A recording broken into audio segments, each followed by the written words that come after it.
Hello Street Snappers, Brian here with another street photography video.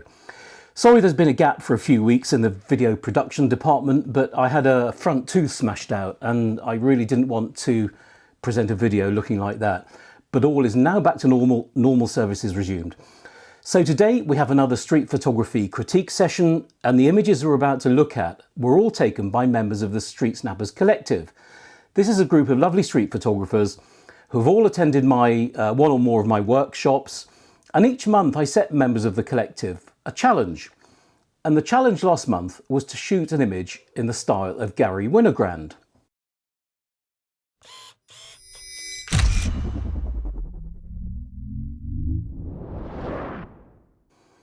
Winogrand was one of the most influential street photographers to ever walk this earth, and certainly one of my favourites.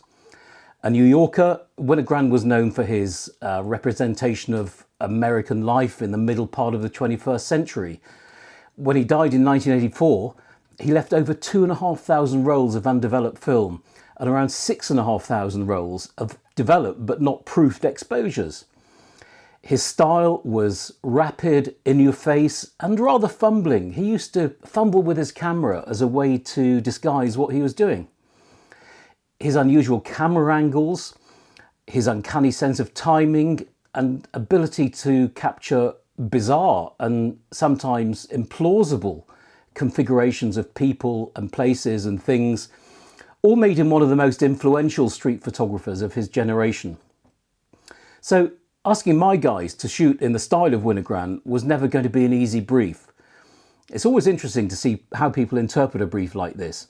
So let's see what happened. So I'm starting with my favourite image first, and this is a submission from Sheila K. This is one of those timeless images that could have been shot 50 years ago. Looks to me like it was shot at an English seaside resort, Blackpool perhaps, and in fact Sheila did a workshop with me in Blackpool a month ago, so it could have been taken then. So I love the way in this shot the boys are all looking in different directions in quite a disconnected way. Is it the end of a long day? Maybe something else is going on. Maybe there's been a family argument. There's a guy on the left holding a big stick. Why is he holding the stick? What's that all about? But I also like the way they're all disobeying the sign and obstructing the gate. Compositionally, it feels quite crisp with strong horizontal and vertical lines and quite a nice sense of balance. There's maybe a little too much foreground, which contains nothing interesting in particular. So I may have been inclined to compose just a little higher, but this isn't about perfection, and to do that would have been easier said than done maybe in the heat of the moment.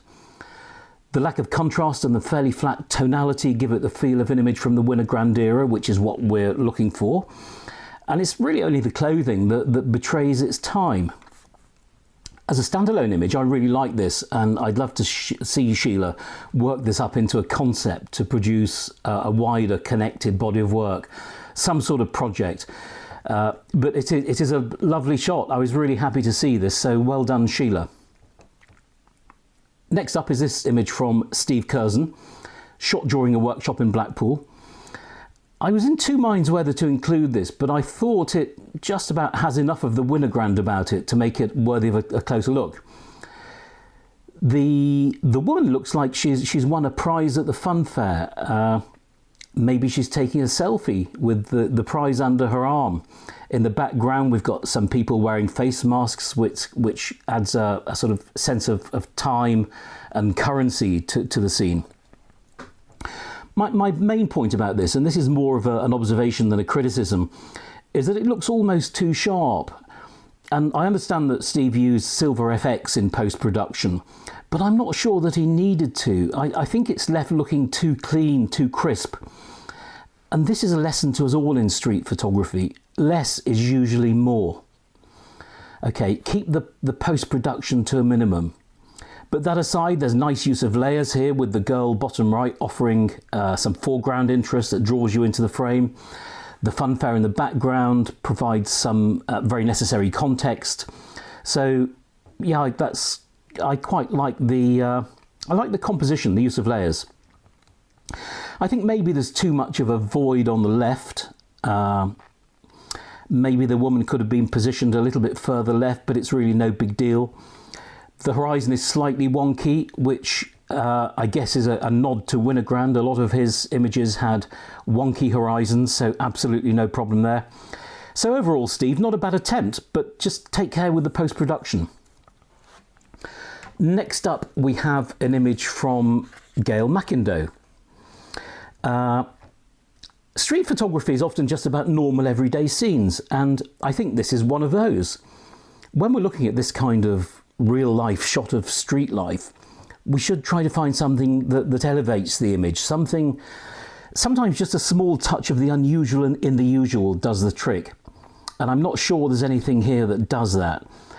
But looking at this again, maybe I'm wrong, and the fact that the two men sitting on a railway line eating chips does exactly that. Gail's image she's cropped it to a square. I'm not sure why, but I feel the two men are a little too central in the frame. I'm happy with them being central on the horizontal plane, but I think this shot would be a little easier on the eye if they were just lower in the frame. So just take some of that foreground out and just rethink the cropping perhaps. I'll mention post-production again. And again, this feels a little overcooked. Nothing too excessive, but there's a harshness about it that wouldn't have been present on in a Winogrand image. But overall, it's a nice shot, Gail. And as I said before, everyday street life is often all that's needed. So, where are we now? Wendy Davis, next shot by Wendy Davis. And we've featured work from Wendy in previous videos. And this one, like the previous image from Gail, reflects one of those raw, unposed moments in the street. Winogrand sometimes waited until the subject actually caught his eye, and then bang, he got the shot with that flash of eye contact that added just a little bit of extra friction to the scene. And I think that's what Wendy's done here. I'm not sure whether she did it deliberately, but she did it. And it's actually a good technique to experiment with, and it can produce some really engaging results. So you just hang around your subject and just wait until they've seen you, and at that split second you hit the button and you can get something really quite special. So this shot, it is one of those pictures that asks your eye to wander across the frame. Mine went left to right, checking out the faces as you go. The figures in the composition all draw you into the main figure, central stage, who assumes a position of authority and importance in the frame. And I like that. It looks like she's sussed Wendy out, and I'd actually be interested to know if any conversation ensued. So let us know, Wendy. Tell us just a little bit more about how this image came about. Pop a comment in the box below if you would. Technically it's fine, if a little maybe underexposed. And I wonder if Wendy's added a vignette to the edges, which I'm not massively keen on. I don't mind a little bit, but it just looks a bit dark around the edges. But again, no big deal. But it has a rawness and a sense of street energy about it, which I like, and I'm sure Winogrand would have approved. Now to a picture from Adam Ramji, I know has been taking his street photography seriously lately. And I mentioned this before, but sometimes the everyday real life sort of image just works. And again, this is exactly what it is. This looks like it was shot in London's Brick Lane, and it's a decent street tableau with the characters nicely arranged across the frame. 4 of the women there look as though they're part of a celebration, a hen party maybe, whilst the one at the front doesn't have the same hat, and you're not quite sure whether she's part of the party or not. And I quite like this question of detachment. Is she or isn't she? And sometimes an image asks you questions rather than provide you with the answers, asking you to fill in the gaps. And that's always good because it causes you to think more about the image. I like the eye contact here between the photographer and 3 of the women, which brings a little intimacy and a touch of frisson to the shot. And in a busy place like London, we all have the same difficulty, and that is making our subjects stand out from the background. So achieving a good figure to ground ratio. And this is a good example of that.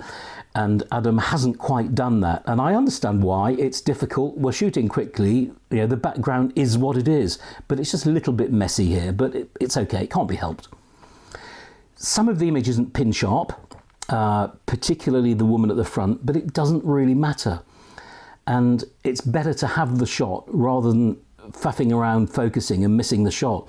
Street photography, and I keep saying this, is never about perfection. And I guess that's why it doesn't feature much in camera club competitions. And I suspect Adam was using zone focusing here, so there's always going to be a bit of a trade-off. But the bottom line is, it is acceptably sharp, or sharp enough, which, hey, it was good enough for Gary Winogrand, it's good enough for me. So it's a nice street scene reflecting 21st century city life. I think Winogrand would have approved. So final image today is from another Wendy, Wendy Chalk. And this looks like it was shot on London's South Bank. The woman in the white dress at first sight seems to be taking a selfie, but then when you look more closely, I think she's taking a picture of something or someone else. The guy to her right has clocked Wendy and is smiling for the camera. And it's quite a sweet, stylish street scene. The sort that Vivian Maier might have taken. But would Winogrand have taken this shot? Maybe it's a bit bland or sterile for him, with not enough going on and with no real energy. It's a bit static. And I'm certain that Gary would have got closer, and so would I hope. Just a couple of extra steps I think would have helped in this case and made a significant difference. Sometimes it's worth spending a bit more time and working the scene and getting several shots. Maybe getting closer or trying different angles or perspectives. And once you've got your first instinctive shot, then start to experiment. You've got your shot in the bag, it's in the can. Then start to play around with other stuff and just see if you can get something different or better. But hey, all that is not to say that it's not a decent depiction of street life. I actually do quite like this image.